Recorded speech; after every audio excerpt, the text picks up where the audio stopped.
నమస్తే, welcome to సంకల్ప శక్తి. నేను మీ లలిత. ఆగస్టు మాస ఫలాలకు స్వాగతం. ద్వాదశ రాశులకు ఈ ఆగస్టు మాసంలో ఏ విధంగా ఉండబోతోంది, ఎటువంటి ఫలితాలు ఉంటున్నాయి, ఎటువంటి జాగ్రత్తలు పాటించాలి, ఇంకేమైనా పరిహారాలు తీసుకోవాలనే విషయాన్ని తెలుసుకోవడానికి మనతో పాటు ఉన్నారు జంధ్యాల లత గారు. నమస్తే అండి. నమస్తే అమ్మా. మేషరాశి నుండి మీనరాశి వరకు ద్వాదశ రాశులకు ఈ ఆగస్టు మాసం ఏ విధంగా ఉండబోతోంది, ఎటువంటి ఫలితాలు ఉంటాయి, ఎటువంటి పరిహారాలు జాగ్రత్తలు తీసుకోవాలనేది తెలియజేయండి. కర్కాటక రాశి వారికి మనం మంచి విషయం ఒకటి చెప్పుకునేది ఏంటంటే, వివాహ ప్రయత్నాలు చేస్తున్న వారికి చాలా వరకు అనుకూలంగా ఉంటుంది. అందుకని కొంచెం వివాహం ప్రయత్నాలు చేస్తున్న వారికి బాగానే ఉంది. అలాగే వివాహం అయిన వాళ్ళు ఉంటారు, లేకపోతే ఇప్పుడు వివాహం అవ్వాల్సిన వాళ్ళు, ఇప్పుడు ఇంకా మనకి శ్రావణం మొదలవుతోంది కనుక ముహూర్తాలు లాంటివి ఉంటాయి, చక్కగా పెళ్లిళ్ళు చేసుకుంటున్న వాళ్ళు కొంతమంది ఉంటారు. వీరి వైవాహిక జీవితంలో ఏం జరుగుతూ ఉంటుందంటే, కొంచెం వీరికి చిన్న చిన్న కలతలు రావటం, లేకపోతే ఉద్యోగ రీత్యా ఇద్దరూ కలిసి ఒక చోట ఉండలేని పరిస్థితి అనేది కనపడుతూ ఉంటుంది. పెళ్ళవుతుంది, మేబీ వాళ్ళు ఒక చోటికి సెటిల్ అవ్వడానికి వీళ్ళకి టైం పడుతుంది. కాబట్టి వీళ్ళు కొంచెం జాగ్రత్తగా మాత్రం ఉండాలి, ఎందుకంటే మిస్అండర్స్టాండింగ్స్ వచ్చేందుకు అవకాశం ఎక్కువగా ఉంది. ఇంకో రెండో విషయం ఏంటి అని అంటే, ఎప్పుడైతే మనకి గ్రహాలు లాంటివి మారుతున్నాయో సంతానానికి సంబంధించి వారి ఆరోగ్యము, విద్య, ఉద్యోగము, వ్యాపారము వీటి గురించి తగు జాగ్రత్తలు పాటించాలి. అంటే వాళ్ళకి సంబంధించి ఏదో ఒక చిన్న చితక విషయాలు అనేవి ఉంటాయి అని గ్రహించాలి. పెట్టుబడులు పెట్టేవాళ్ళు ఉంటారు చూసారా, ఎవరైతే మనకి మామూలుగా స్టాక్స్, తర్వాత లాంగ్ టర్మ్ ఇన్వెస్ట్మెంట్స్ ఇలాంటివన్నీ చేస్తూ ఉంటారు, ఎవరైతే ట్రేడింగ్ చేస్తూ ఉంటారో వారు ఖచ్చితంగా జాగ్రత్తగా ఉండాలి. ఎంత మనకి గ్రహాలు మారుతున్నా కూడా అప్పుడప్పుడు కొన్ని గ్రహాలు మనకి మ్యాచ్ అయినప్పుడు మనకి రావాల్సిన రిజల్ట్స్ రావు.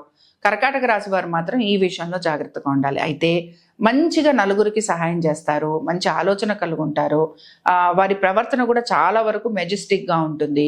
ముఖ్యంగా గవర్నమెంట్ రంగాల్లో ఉన్నవారు ఎవరైతే చాలా హై పొజిషన్స్లో ఉంటారో వారికి చాలా వరకు బాగుంటుంది. కొంచెం వాళ్ళకి ఎట్లానో స్ట్రెస్ అనేది ఉంటుంది, బట్ స్టిల్ వాళ్ళకి చాలా వరకు వాళ్ళకి గౌరవ మర్యాదలే కానీ, ప్రమోషన్సే కానీ, లేకపోతే వారు కోరుకున్నట్టుగా వాళ్ళకి లైఫ్ ఉండేందుకు అవకాశం ఉంది.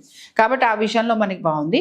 ఇంకోటి ఏంటంటే, విద్యా రంగాలు ఉంటాయి, విద్యా సంస్థలు ఉంటాయి కదా, ఎడ్యుకేషనల్ ఇన్స్టిట్యూషన్స్, అలాగే ధార్మిక కార్యక్రమాలు చేసే వాళ్ళు ఉంటారు, వాళ్ళకు కూడా చాలా బాగుంటుంది.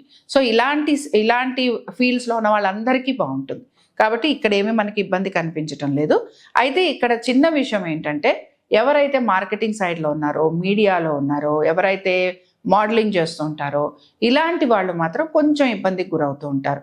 మేబీ కాంపిటీషన్ అవ్వచ్చు, లేకపోతే ఇంకేమైనా సిచ్యువేషన్స్ కూడా అవ్వచ్చు. కాబట్టి అలాంటివి కొంత వీరికి ఉంటాయి.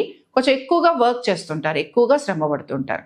ఆర్థికంగా వీరు ఏమైనా ఇబ్బంది పడతారా అంటే చాలా ఇబ్బంది అయితే పడే సూచనలు కనిపించటం లేదు. కర్కాటక రాశి వారికి ఎటువంటి పరిహారాలు పాటించడం ద్వారా మంచి ప్రయోజనాలు ఉంటాయి? ఇప్పుడు ఇక్కడ మనం వివాహం అయిన వారు, లేకపోతే వివాహం అవుతున్నవారు, లేకపోతే రీసెంట్లీ మ్యారీడ్ ఇలాంటి వాళ్ళు దూరంగా ఉండే అవకాశం ఉంది అనుకున్నాం కదా. ఎవరైతే మామూలుగా మంగళగౌరి వ్రతానికి ఇంట్లో ఆనవాయితీలు ఉన్నాయనో, లేకపోతే మా ఇంట్లో చేస్తారనో చెయ్యరనో ఇలాగ అనేక రకాల సందేహాలు ఉన్నాయి. బట్ నేను చెప్పేది ఏంటంటే, ఆనవాయితీ ఉన్నా లేకపోయినా స్త్రీలు ముఖ్యంగా మంగళగౌరి అష్టోత్తరం, మంగళవారం రోజున గౌరీ అష్టోత్తరం చదువుకొని అమ్మవారికి బెల్లం నైవేద్యం, లేకపోతే పులగం పెడతాం మనం, పులగం బెల్లము వేసి నెయ్యి వేసి నైవేద్యం పెడతాం. ఆ నైవేద్యం అమ్మవారికి పెట్టి, ఇలా మేము భార్యాభర్తలం ఒక చోట కలిసి ఉండాలనో, లేకపోతే మా మధ్యన చిన్న చిన్న డిస్టర్బెన్సెస్ వస్తున్నాయి అవి పోవాలనో, సౌభాగ్య వృద్ధి అనమాట, సంతానం కలగాలనో, ఇలా ఏది వారి మనసులో ఎటువంటి కోరుకుంటుందో అది చేయటం.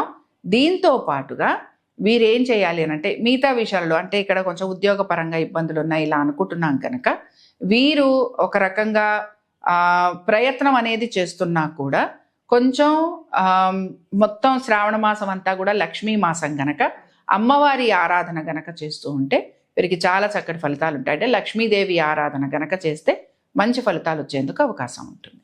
గురుగారు, సింహరాశి వారికి ఆగస్టు మాసంలో ఎలా ఉండబోతుంది?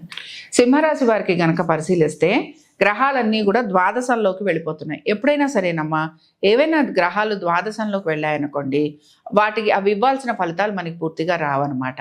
అందుకని కొంచెం మనం ఇబ్బంది పడుతూ ఉంటాం. సింహరాశి వారు కానీ, కుంభరాశి వారు కానీ, ఇలా కొన్ని రాశులు ఉన్నాయి.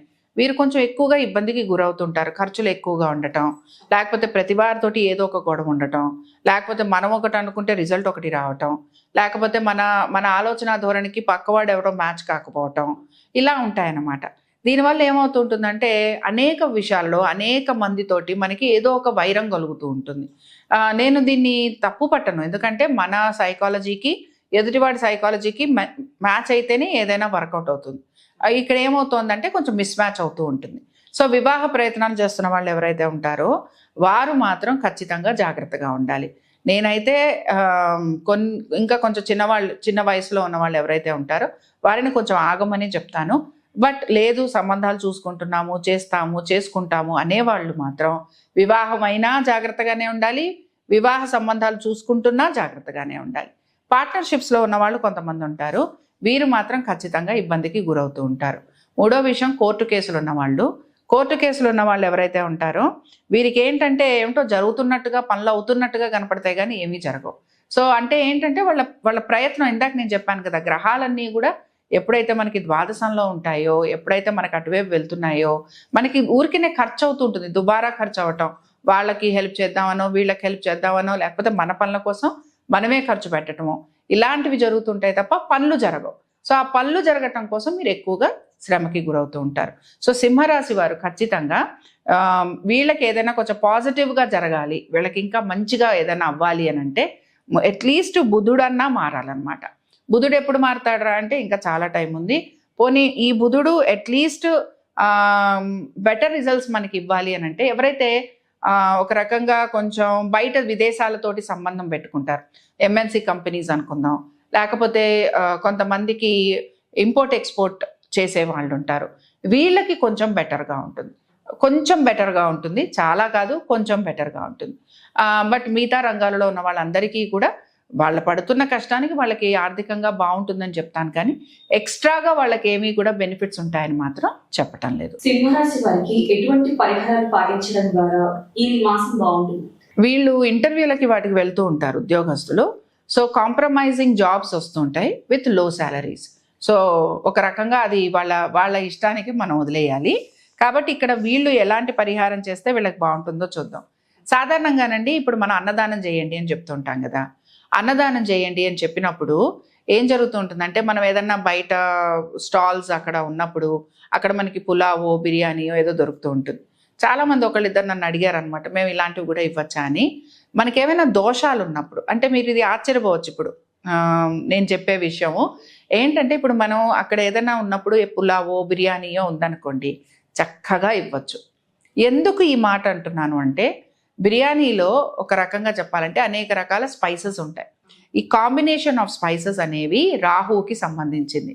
సో రాహుగ్రహ దోషం తొలగాలి అని అంటే ఎవరైనా సరే ఒక ప్యాకెట్ బిర్యానీ కనుక ఎవరికైనా దానం చేస్తే చాలా చక్కగా వాళ్ళకి రాహుపరంగా కలుగుతున్న దోషాలు తొలుగుతాయన్నమాట. అంటే వివాహ సమస్య కానీ, అనారోగ్య సమస్య కానీ, కోర్టు విషయాలు కానీ, శత్రుత్వం కానీ, మిస్అండర్స్టాండింగ్స్ కానీ, ఉద్యోగంలో పడుతున్న ఇబ్బందులు కానీ, రావలసిన ఉద్యోగాలు సరైన స్థాయిలో రాకపోవటం కానీ, వాటికి ఈ రెమెడీ చేసుకుంటే తప్పనిసరిగా రిజల్ట్స్ ఉంటాయి. అయితే ఎప్పుడు ఇవ్వాలి అని అంటూ ఉంటారు కనుక సాటర్డే ఇచ్చుకుంటే బాగుంటుంది. వాళ్ళ స్థాయిని బట్టి ఇవ్వమంటున్నాను, అంతకుమించి నేను ఎక్కువగా వెళ్ళమని కూడా నేనేం చెప్పటం లేదు. కానీ చాలా మంచి రిజల్ట్ మాత్రం ఖచ్చితంగా వస్తుంది. Thank you. నమస్తే.